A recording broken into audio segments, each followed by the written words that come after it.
ಬಂಧುಗಳೇ, ಕಳೆದ 5 ವರ್ಷದಲ್ಲಿ ಈ ರೀತಿ ಬಿಜೆಪಿಯ ಅನ್ಯಾಯ ಆಕ್ರಮಣಗಳನ್ನೆಲ್ಲ ಕಂಡಂತಹ ಈ ನಾಡಿನ ಜನ ಇವತ್ತು ಭ್ರಮನಿರಸನಾಗಿದ್ದಾರೆ.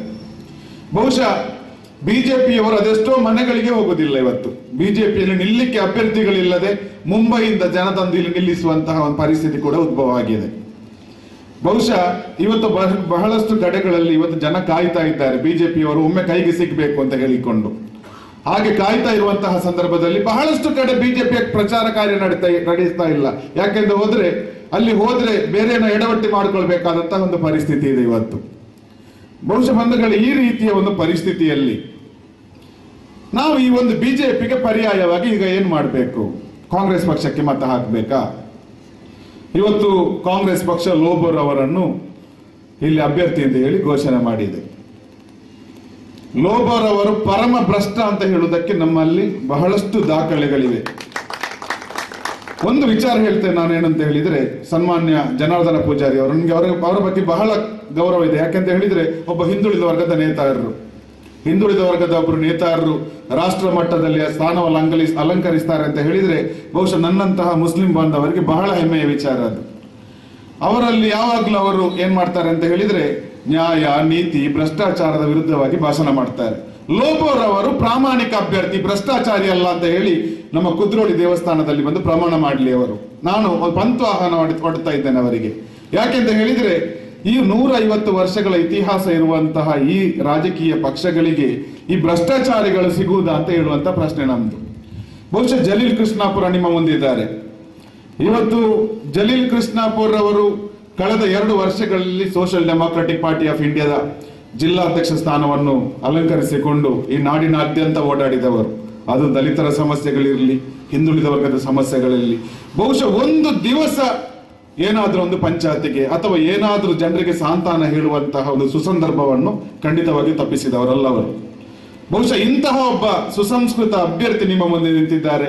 ಖಂಡಿತವಾಗಿಯೂ ಇವರಿಗೆ ಓಟು ಹಾಕದೆ ನಾವು ವಂಚಿಸುವುದಿದ್ರೆ ಅದು ನಾವು ನಾಳೆ ಖಂಡಿತವಾಗಿಯೂ ಬಂಧುಗಳೇ ನಾವು ಇಡೀ ಮಾನವತೆಗೆ ಮಾಡುವಂತಹ ದ್ರೋಹ ಆಗಬಹುದು.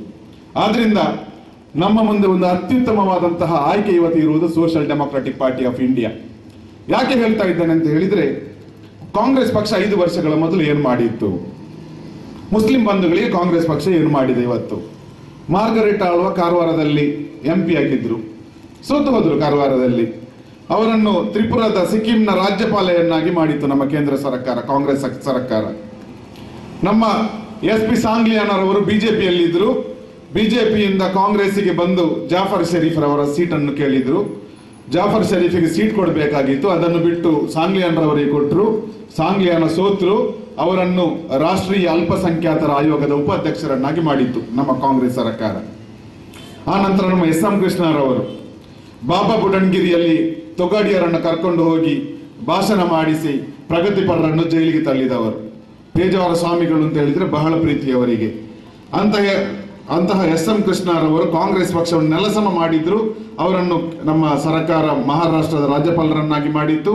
ಆ ನಂತರ ಅವರನ್ನು ಕೇಂದ್ರದಲ್ಲಿ ವಿದೇಶಾಂಗ ಸಚಿವರನ್ನಾಗಿ ಮಾಡಿತ್ತು. ನಮ್ಮ ಕೇರಳದ AK ಆಂಟನಿ ಅವರು ಕೇರಳದಲ್ಲಿ ಕಾಂಗ್ರೆಸ್ ಪಕ್ಷವನ್ನು ನಾಮಾವಶೇಷ ಮಾಡಿದ್ರು. ಆ ನಂತರ ಸಿಕ್ಕಿದ್ದವರಿಗೆ ರಕ್ಷಣಾ ಖಾತೆ ಕೇಂದ್ರದಲ್ಲಿ. ಇನ್ನು ಮಲ್ಲಿಕಾರ್ಜುನ ಖರ್ಗೆಯವರು ಕಾಂಗ್ರೆಸ್ ಅನ್ನು ಇಲ್ಲಿ ನೆಲಸಮ ಮಾಡಿ ಹೋದ್ರು. ಅವರನ್ನು ಕೂಡ ಕೇಂದ್ರದಲ್ಲಿ ಮಂತ್ರಿಗಳನ್ನಾಗಿ ಮಾಡಿದರು. ಬಂಧುಗಳು, ಇದೆಲ್ಲ ನಡೀತಾ ಇರುವಾಗ ನಮ್ಮ ಜಾಫರ್ ಶರೀಫ್ ಅವರು ಎಲ್ಲಿದ್ದಾರೆ? ಪುಳ್ಳಿಗಳನ್ನು ಶಾಲೆಗೆ ಕಳಿಸುವಂತಹ, ಅವರ ಟೈ ಎಲ್ಲ ಸರಿ ಮಾಡಿ, ಶೂ ಎಲ್ಲ ಪಾಲಿಶ್ ಮಾಡಿ ಶಾಲೆಗೆ ಕಳಿಸುವಂತ ಕೆಲಸ ಮಾಡ್ತಾ ಇದ್ದಾರೆ. ಯಾರು ಜಾಫರ್ ಶರೀಫ್? ಬಹುಶಃ ಕಾಂಗ್ರೆಸ್ ಪಕ್ಷದಲ್ಲಿ ಒಬ್ಬ ಮುಸ್ಲಿಂ ಇವತ್ತು ಮುಖ್ಯಮಂತ್ರಿ ಸ್ಥಾನಕ್ಕೆ ಏರುವಂತಹ ಅವಕಾಶ ಹೊಂದಿದ್ದಾನಂತ ಆದ್ರೆ ಅದಕ್ಕೆ ಯೋಗ್ಯವಾದಂತಹ ಒಂದು ಹೆಸರಿದ್ರೆ ಅದು ಜಾಫರ್ ಶರೀಫ್. ಅವರ ಇಡೀ ಈ ಒಂದು 40 ವರ್ಷಗಳ ಕಾಲ ಕಾಂಗ್ರೆಸ್ ಪಕ್ಷಕ್ಕೆ ಹಗಲಿರುಳು ದುಡಿದುಕೊಂಡು ಅವರ ದುಡ್ಡು ಖರ್ಚು ಮಾಡಿಕೊಂಡು ಇವತ್ತು ಬಂದಂತಹ ಗತಿ ಅವರಿಗೆ ನೋಡಿದರೆ ಬಹುಶಃ ಯಾವ ರೀತಿ ಇವತ್ತು ಮುಸ್ಲಿಂ ಬಂಧುಗಳನ್ನು ಈ ಕಾಂಗ್ರೆಸ್ ಪಕ್ಷ ನಡೆಸಿಕೊಳ್ತಾ ಇದೆ ಅಂತ ಹೇಳುವುದಕ್ಕೆ ಒಂದು ಒಳ್ಳೆಯ ಉದಾಹರಣೆ. ಬಂಧುಗಳೇ, ಇವತ್ತು ಕಾಂಗ್ರೆಸ್ ಪಕ್ಷದ ಮಂತ್ರಿಗಳಿದ್ದಾರೆ. ಕಾಂಗ್ರೆಸ್ ಪಕ್ಷದ ನಮ್ಮಲ್ಲಿ ಬಹಳಷ್ಟು ಮಂದಿ ಬಂದು ಹೇಳಿದ್ರು, ನಿಮ್ಗೆ ಮುಸ್ಲಿಂ ಮುಖಂಡರುಗಳಿದ್ದಾರಲ್ಲ, ಈ ಮುಸ್ಲಿಂ ಮುಖಂಡರುಗಳಲ್ಲಿ ನಿಮ್ಗೆ ಮಾತಾಡಬಹುದಲ್ಲ, ಯಾಕೆ ನೀವು ಸುಮ್ಮನೆ ಎಲ್ಲಾ ಕಡೆ ನಿಂತುಕೊಂಡು ಬಿಜೆಪಿಯನ್ನು ಗೆಲ್ಲಿಸ್ತೀರಿ ಅಂತ ಹೇಳುವಂತಹ ಪ್ರಶ್ನೆಯನ್ನು ನಮ್ಮ ಸಮಾಜದ ಮುಖಂಡರುಗಳು ನಮ್ಮ ಮುಂದಿಟ್ಟರು. ನಾನು ಅವರಲ್ಲಿ ಕೇಳಿದೆ ಏನು ಅಂತ ಹೇಳಿದ್ರೆ, ಈ ಕಾಂಗ್ರೆಸ್ ಪಕ್ಷದಲ್ಲಿರುವಂತಹ ಮುಸ್ಲಿಂ ಮುಖಂಡರುಗಳಿಗೆ ಏನು ಬೆಲೆ ಇದೆ ಅಲ್ಲಿ? ಆಸ್ಕರ್ ಫರ್ನಾಂಡಿಸ್ ಸಿಗ್ಬೇಕು ಅಂತಾದ್ರೆ, ವೀರಪ್ಪ ಮೊಯ್ಲಿ ಸಿಗ್ಬೇಕು ಅಂತಾದ್ರೆ ಎಷ್ಟು ದಿನ ಕಾಯ್ಬೇಕು? ಇವರು ಹೋಗಿ ಅವರ ಮನೆ ಬಾಗಿಲಿಗೆ ಕಾಯ್ಬೇಕು. ಮತ್ತೆ ಇವರಲ್ಲಿ ನಮ್ಗೆ ಮಾತಾಡ್ಲಿಕ್ಕೆ ಏನಿದೆ? ಇನ್ಶಾಲ್ಲ ನಾವು ವೀರಪ್ಪ ಮೊಯ್ಲಿ ಅಂತಹ, ಆಸ್ಕರ್ ಫರ್ನಾಂಡಿಸ್ ಅಂತಹ ನಾಯಕರನ್ನು SDPI ಸೃಷ್ಟಿಸಿ ತೋರಿಸ್ತೇವೆ ನಾವು. ಅಂತಹ ಚಾಲೆಂಜ್ ಅನ್ನು ಇವತ್ತು SDPI ಅಂತ ಹೇಳುವಂತಹ ಪಕ್ಷ ಕೈಗೆತ್ತಿಕೊಂಡಿದೆ. ಇವತ್ತು ಜಾಗತಿಕ ಭಯೋತ್ಪಾದಕ ಇಸ್ರೇಲ್ನೊಂದಿಗೆ ನಮ್ಮ ಕೇಂದ್ರ ಸರ್ಕಾರ ಮೊನ್ನೆ ತಾನೇ ಒಪ್ಪಂದಕ್ಕೆ ಸಹಿ ಹಾಕಿದೆ. AK ಆಂಟನಿ ಅವರು ಒಪ್ಪಂದಕ್ಕೆ ಸಹಿ ಹಾಕಿದ್ರು. ಇಸ್ರೇಲ್ ಅಂತ ಹೇಳುವಂತಹ ದೇಶದ 75% ಶಸ್ತ್ರಾಸ್ತ್ರಗಳನ್ನು ಪರ್ಚೇಸ್ ಮಾಡುವುದು ಇವತ್ತು ಇಂಡಿಯಾ ಅಂತ ಹೇಳುವಂತಹ ಈ UPA ಸರ್ಕಾರ. ಬಂಧುಗಳು, ಯಾಕೆ ಈ ರೀತಿಯ ಒಂದು ಅವಮಾನವನ್ನು ನಾವು ಎದುರಿಸ್ತಾ ಇದ್ದೇವೆ? ನಾವು ನೋಡಿದ್ದೇವೆ ಮಾಲೆಗಾಂವ್ನಲ್ಲಿ, ನಾಂದೇಡ್ನಲ್ಲಿ, ಹೈದರಾಬಾದ್ ಮಕ್ಕಾ ಮಸ್ಜಿದ್ನಲ್ಲಿ, ಸಂಜೋತಾ ಎಕ್ಸ್ಪ್ರೆಸ್ ರೈಲಿನಲ್ಲಿ ನಡೆದಂತಹ ಭಯೋತ್ಪಾದಕ ದಾಳಿಗಳಲ್ಲಿ, ಬಾಂಬ್ ದಾಳಿಗಳಲ್ಲಿ ಬಾಂಬ್ ಸಪ್ಲೈ ಆಗಿರೋದು ಇಸ್ರೇಲ್ನಿಂದ ಅಂತ ಹೇಳುವಂತಹ ಸತ್ಯವನ್ನು ಆಂಟಿ ಟೆರರಿಸ್ಟ್ ಸ್ಕ್ವಾಡ್ನ ಮುಖ್ಯಸ್ಥರಾದಂತಹ ಹೇಮಂತ್ ಕರ್ಕರೆ ಅವರು ಹೇಳಿದ್ರು. ಅಂತಹ ದೇಶದೊಂದಿಗೆ ನಮ್ಮ ದೇಶ ಯಾಕೆ ಇಂತಹ ಭಯೋತ್ಪಾದಕ ದೇಶದೊಂದಿಗೆ ಇವತ್ತು ಸಂಬಂಧವನ್ನು ಬೆಳೆಸ್ತಾ ಇದೆ? ಇದರ ವಿರುದ್ಧವಾಗಿ ಮುಸ್ಲಿಂ ಬಂಧುಗಳ ಧ್ವನಿ ಎತ್ತಿದ್ರು ಕೂಡ ಯಾಕೆ ಕಾಂಗ್ರೆಸ್ ಪಕ್ಷ ಕೇಳ್ತಾ ಇಲ್ಲ? ಯಾಕೆ ಅಂತ ಹೇಳಿದ್ರೆ, ನೀವು ಗುಲಾಮರು ಸ್ವಾಮಿ, ಗುಲಾಮರು, ರಾಜಕೀಯವಾಗಿ ಗುಲಾಮರು ನೀವು. ಬಂಧುಗಳೇ, ನಾವು ನೋಡ್ತಾ ಇದ್ದೇವೆ ಇವತ್ತು ಇವತ್ತು ಬಿಜೆಪಿ ಬರ್ತದೆ ಅಂತ ಹೇಳುವಂತ ಅಪವಾದ ಇದೆ ನಮ್ಮ ಮೇಲೆ. ನಾವು UPಯನ್ನು ನೋಡ್ಬೇಕು, UPI ಉದಾಹರಣೆಯನ್ನು ನೋಡಿ ನಾವು ಕಲಿಬೇಕು. UPಯಲ್ಲಿರುವಂತಹ ಫೈಜಾಬಾದ್ ಅಂತ ಹೇಳುವಂತಹ ಒಂದು ಕ್ಷೇತ್ರವನ್ನು ಹಿಡಿದು ಇಡೀ ದೇಶದಾದ್ಯಂತ ರಥಯಾತ್ರೆಗಳನ್ನು ಮಾಡಿಕೊಂಡು ಮಾನವ ರುಂಡಗಳನ್ನು ಚೆಲ್ಲಾಡಿತು ಇಲ್ಲಿ ಸಂಘ ಪರಿವಾರ ಮತ್ತು ಬಿಜೆಪಿ. ಆದರೆ ಈಗ ಅದೇ ಫೈಜಾಬಾದ್ಗೆ ಹೋಗಿ ನೋಡಿದ್ರೆ ಬಿಜೆಪಿಯ ಅಡ್ರೆಸ್ ಸಿಗ್ಲಿಕ್ಕೆ ಸಾಧ್ಯ ಇಲ್ಲ ಬಂಧುಗಳಲ್ಲಿ. ಆ ರೀತಿಯ ಪರಿಸ್ಥಿತಿ ಇವತ್ತು ಉತ್ತರ ಪ್ರದೇಶದಲ್ಲಿ ಬಂದಿದೆ. ಹೀನಾಯವಾದಂತಹ ಪರಿಸ್ಥಿತಿ ಇದೆ. ಕೇವಲ 43 MLAಗಳನ್ನಿಟ್ಟುಕೊಂಡು ಇವರು ಬದುಕಬೇಕಾದಂತಹ ಪರಿಸ್ಥಿತಿ ಇದೆ. ಖಂಡಿತವಾಗಿಯೂ ಇದು ಯಾಕೆ ಸಾಧ್ಯವಾಯಿತು ಅಂತ ಹೇಳಿದ್ರೆ, ಅವರು ಕಾಂಗ್ರೆಸ್ ಪಕ್ಷಕ್ಕೆ ಒಂದು ಪರ್ಯಾಯ ಅಂತ ಹೇಳಿ ಮತ ಹಾಕಿದ್ರೆ ಇನ್ನೂ ಕೂಡ ಅವರ ಪರಿಸ್ಥಿತಿ ಅದೇ ರೀತಿ ಇರ್ತಾ ಇತ್ತು. ಆದ್ರೆ ಅವರ ಮನಸ್ಸನ್ನು ಬದಲಾಯಿಸಿದ್ರು, ಅವರ ಹಣಬರಹವನ್ನು ಅವರು ಬದಲಾಯಿಸಿದ್ರು.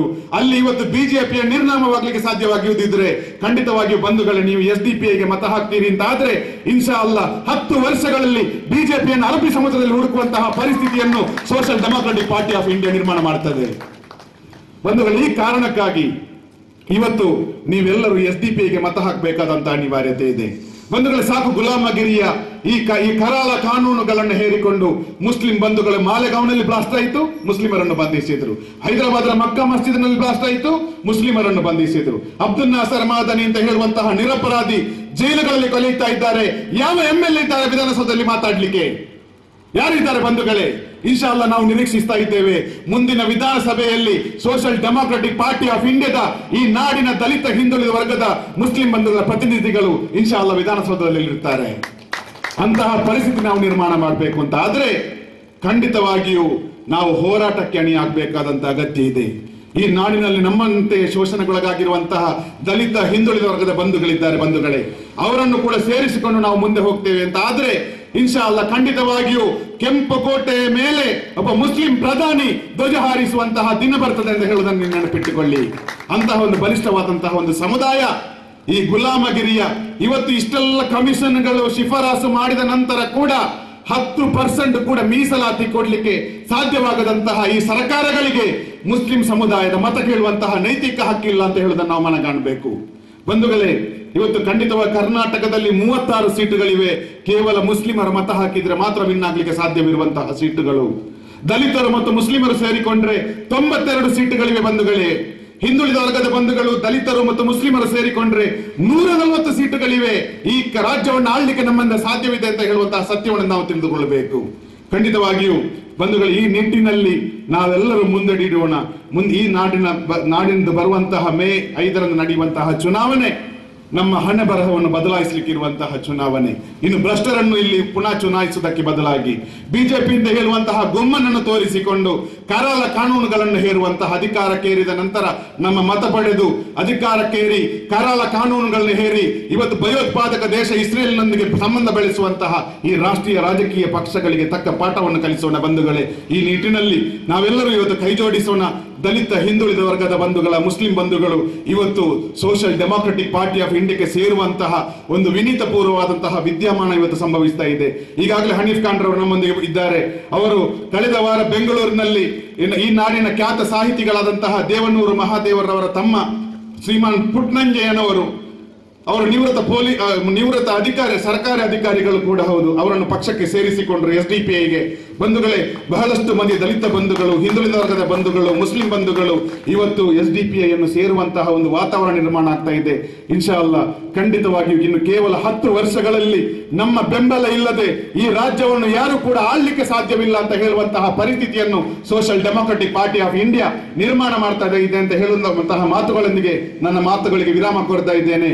ಜೈ ಹಿಂದ್, ಜೈ SDPI, ಜೈ ಕರ್ನಾಟಕ.